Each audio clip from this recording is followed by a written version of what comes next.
Good morning, and welcome to the Africa Weekly Talk. Today's subject on the docket is with regards to the IMF, World Bank, China, and the Paris Club resolution to the $3 billion bailout request from the government of Ghana from the International Monetary Fund, the IMF. Now, this process has been going on for about 8 months now. I think it started around November last year. And apparently, the Chinese government have been the holdout in this whole process because Chinese government is also the biggest creditor to Ghana. The Ghanaian government owns the Chinese government about $1.9 billion. So give or take about $2 billion. And out of that, the Chinese were not budging on this deal until they requested that the World Bank also be part of the deal. In essence, the World Bank has to agree to give low-interest concessional loans and grants to Ghana as part of the deal. And why would the Chinese insist on that? The Chinese know how to play hardball. They understand the game. They understand how things work. Because if they are going to take losses from this deal, then you know what? You also have to be part of the solution to the problem. So you give them these low-interest concessional loans, which they will invest in their economy, as well as also help them pay us what they owe us. So at the end of the day, Ghana is still going to get other loans added to what they already taken from the IMF, which is the $3 billion. But the Chinese wanted that because at the end of the day, you also have to pay us. And we want to make sure that you have enough money to be able to pay us what you owe us. And I don't blame the Chinese for that. I don't blame them because at the end of the day, that is what you're supposed to do. You're supposed to look at your interest. And the Chinese looked at their interest. And in the negotiations with the Paris Club, the World Bank, and the IMF, finally, we're able to resolve this issue. And last week, May the 17th, they agreed that, you know what, we're going to give you the $3 billion US dollars for your bailout to restructure your economy so that you can be able to pay China as well as the other creditors of your debt. Now the question is, so what is next after this? Because anybody who understands the economic systems around the world knows that $3 billion is no money to a country like Ghana. $3 billion is nothing, it's peanuts. The underlying problems that this country faces is way more than $3 billion. But basically, this $3 billion is going to cover a lot of their debt payments. And so now the government of Ghana has to restructure its economy. And by restructuring its economy, these IMF loans and policies come with a lot of strings attached to them. So there has to be some hard measures, especially in terms of austerity. Serious austerity measures that the people of Ghana will have to endure. That is the unfortunate part. That is the unfortunate part about this deal. You, the citizens of Ghana, will have to endure some serious austerity. I mean, you've already been enduring serious austerity for the past year and two. Okay? But at some point, it's going to get worse now. Because these are measures that are also in place for you guys to be able to access this loan. And apparently they've already released about, I think, $600 million to the government of Ghana. But there's one thing I also want to say is this. I bet you these corrupt politicians and their crony businessmen in that country are popping champagne all over in that country. Because at the end of the day, they've got another sucker to benefit from. You see, they are getting $3 billion. $600 million has already been advanced to them. Out of this $600 million, this corrupt government and its cronies definitely going to make some bucks out of it.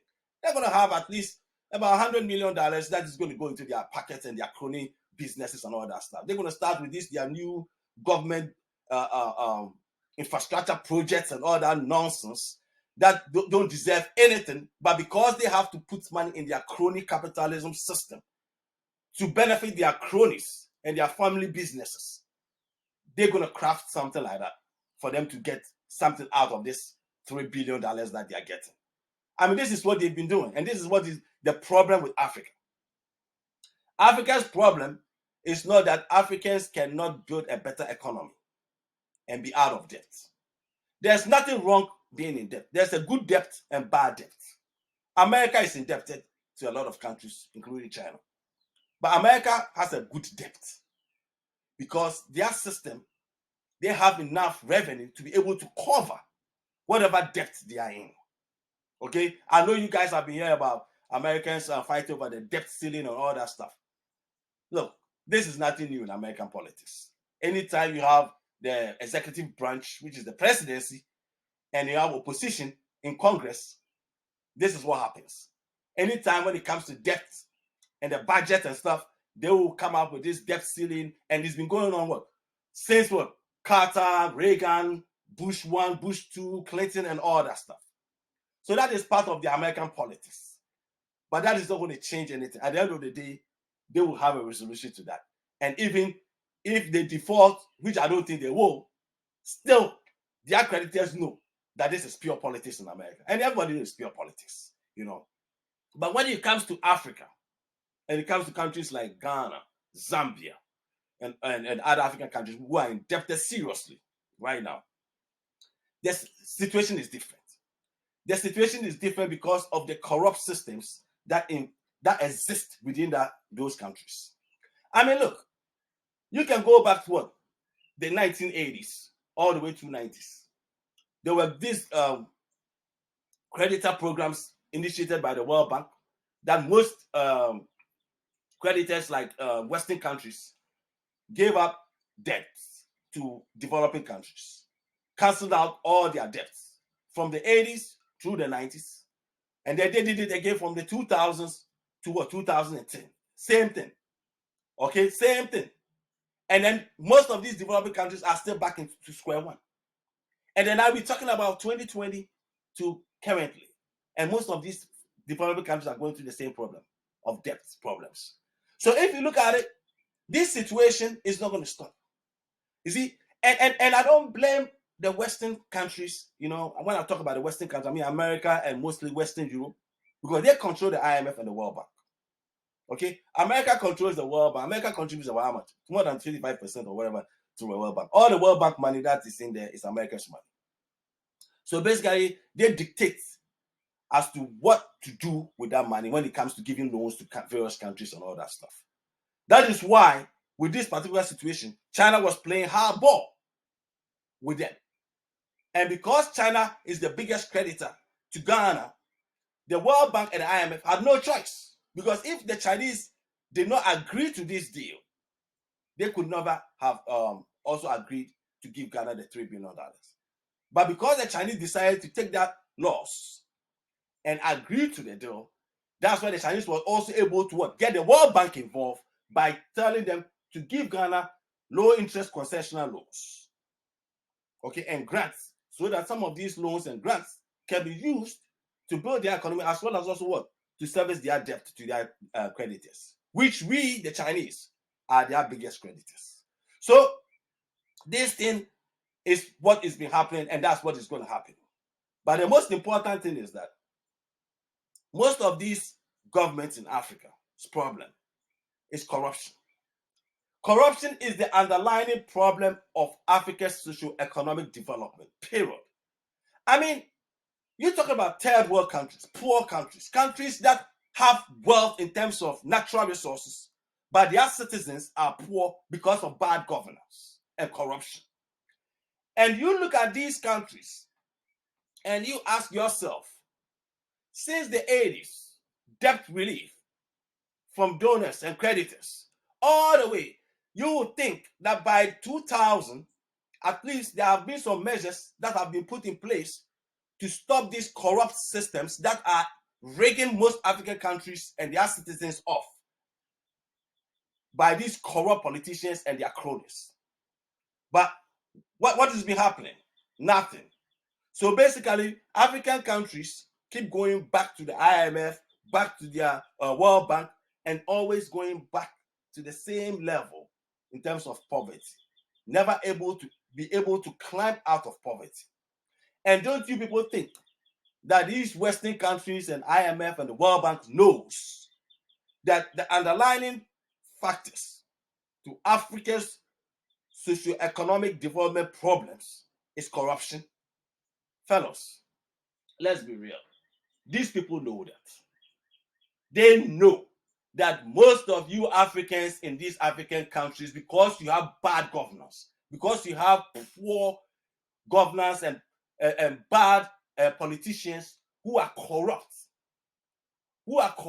and have been duping you guys and taking your resources at your expense for their own friends and their cronies to build themselves wealth. That is why you are in this situation.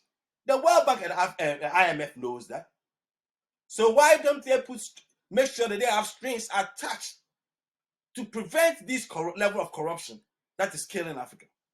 Because one, fellows, the World Bank, the IMF, and the Western countries, and I'll even include China, they don't want to see you develop. Why do they want to see you develop? I mean, come on. I mean, if I need your resources in your various African countries, because Africa is the wealthiest continent on earth. Everybody knows that.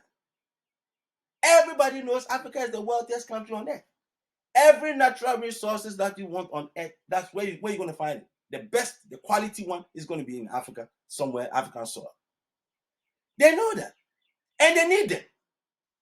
And if we need these resources from these Africans, why do we want to see them to develop, to be at par with us? Because if they become developed and to be at par with us, we cannot control them. And we have been controlling these resources for the past 200, 300, 400 years. So why do we want all of a sudden to give that power by helping them to become developed? No, we have to keep them where they are. You see, so every time we give them little loans, bring them up, and then still keep them in poverty, and they will come back to us. And then we'll have to give them a little money, and then still keep them in poverty. And that's what has been going on. And that is what is going to be going on forever, as far as we have corrupt, bad, wicked leaders who don't care for their citizens in Africa. But all they care is about stealing their African countries' money and helping their cronies and their family businesses to use that money to enrich themselves. As far as you have those leaders, that is what is going to happen. So basically, if you look at the structures of most African countries, you shouldn't be surprised. You shouldn't be surprised. And because the question people keep asking, how come that we keep putting ourselves in this debt? Like I stated earlier, all the way back to the 80s, debt relief, cancel debt. 90s, cancel debt. 2000, cancel debt. 2010, cancel debt. And then you go back and you are still in the same boat. Like the same old adage. It's only a fool who does the same thing over and over and over and over again, expecting a different result. I mean, the same thing you've been doing for how many years, and you still go back and you're still in the same goddamn boat. So at the end of the day, that is what the creditors, which is the Western countries, that is where they want you to be. That is how they want to see you. They want you to be just like they do in these developed countries, where they have these welfare systems, systems where, they have a level of poverty, and then the government gives you food aid, housing aid, and all that stuff. So you get these free benefits to help these welfare recipients in their countries like America and most Western Europe. And they keep these welfare recipients comfortable in that position. So they're always in that position. They are poor. They are not able to build themselves out of that. Once in a while, some of them build themselves out of that. But majority of them get stuck in that system because they have become used to these handouts that have been given to them by their governments. And that is how the government control them. So every time they are at the behest of the government when it comes to voting, because we are going to vote for this politician because at the end of the day, they're the ones who are going to give us the welfare benefits. That is not that much different. There's not that much difference between that and what these Western countries do to Africa. It's about the same. It's about the same because they always keep you at that same poverty level because they know the solutions to Africa's problems. They know that. They know Africa's problem is corruption, bad governance, wasteful governance. They know that. I mean, don't fool yourselves sitting in your various African countries to think that these Western countries don't know that your problem is not because of lack of resources or because you don't have people who can do better things for your countries. But they know because your problem is corruption, fraudulent governments, bad governance, corrupt politicians who enrich themselves at the expense of their unfortunate poor citizens. And they've taken these citizens as their suckers. So at the end of the day, everything they do in terms of the loans that they take these loans, and who are the ones who are going to be suffering right now in, let's say, a country like Ghana? It's the poor citizens. Because if you look at this loan that they are getting right now, this bailout from the IMF, this bailout and that they have to pay China and their creditors did not start with this current government only. It started with the previous government as well. But where is the previous government? He's gone. Him and his cronies, whatever they stole at that time, they're gone enjoying it. So at the end of the day, with all the austerity that the poor Ghanaian citizens are going to go through, they are not going to go through that because they have stolen enough from you guys. And now you are the taxpayers of these Ghana and these African countries are the ones who are going to foot this bill. And they are the ones who are suffering and who are going to be suffering to cover this stolen money, corrupt governments that have taken advantage of them. So it's a cycle. And this cycle has been going on for too long in Africa. And it's not going to stop. And like I stated earlier, the West, they know it. China knows it. All these Western creditors, they understand your system.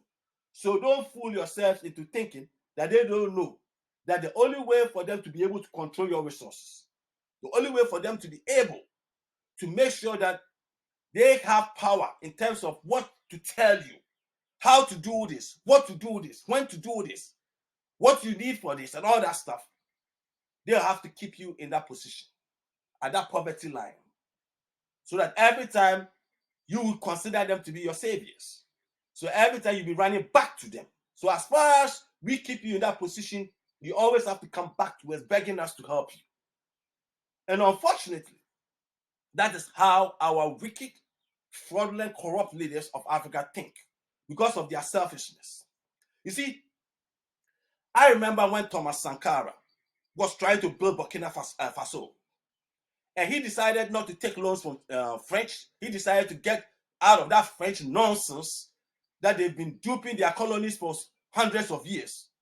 And what happened to Thomas Sankara? They killed Thomas Sankara. That was a great leader that was trying to build Burkina Faso by foregoing debt, by foregoing loans from these foreign donors. And what did they do to him? They killed him. They killed him. Just recently, the guy from Tanzania, I know he died of natural causes. That's what they say. But he was basically doing the same thing too. Because at the end of the day, if you look at most African countries, it is the wasteful spending and the corrupt systems that have put most African countries in this debt crisis. Every country incurs debt. Every Western developed country has debt. But their debt is good debt because you need debt to build your economies. And because they have checks and balances on their government, they are able to control their debts. They don't have the same level of corruption that most of these African countries have. And these African countries, I mean, their leaders and their politicians and their crony capital businessmen and friends and all that stuff, they don't care about their fellow citizens. All they care is what they can get out of them. Okay? I mean, look at a country like Ghana going for what? $3 billion. $3 $3 billion. The current president came in, what, 2016, or when did he come in? 2016, I guess. He comes in and he says that he has a vision from God. He has a vision from God to build a national cathedral for the country. And that national cathedral was supposed to be what? $100 million or something like that. And it was going to be private money. Just last year, a couple of years ago, they were trying to put that in the budget. And they've been trying to siphon money from the budget to continue to build that project.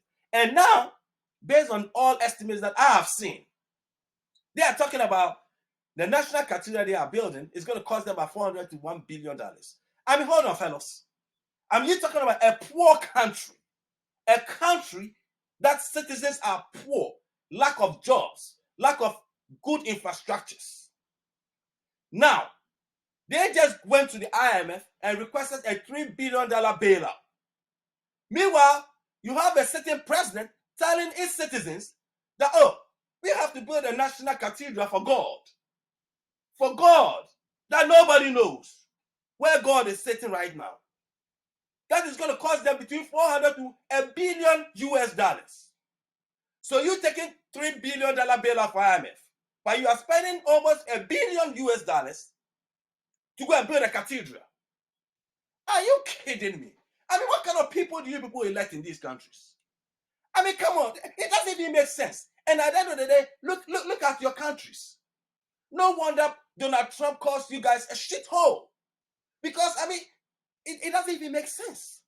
And this is what has been going on in Africa. And unfortunately, you don't have the great old leaders who had a good vision for Africa, like Kwame Nkrumah, Lumumba, Thomas Sankara, and so on and so forth. So now this is what we are stuck with. But it is up to you, the people, to demand what is good for you people. And not until you, the great African citizens, demand that from your politicians. I'm sorry. This cycle is going to continue. It will never change. And Africa will always be in poverty line or below the poverty line. And will always be at the mercy of the very people who don't want to see us develop. Because at the end of the day, if we get developed like them, who is going to buy their products? How are they going to control your resources? They cannot control it. So they need you to be where you are. And unfortunately, we have African leaders who are in sync without thinking with them because they are corrupt and very corrupt.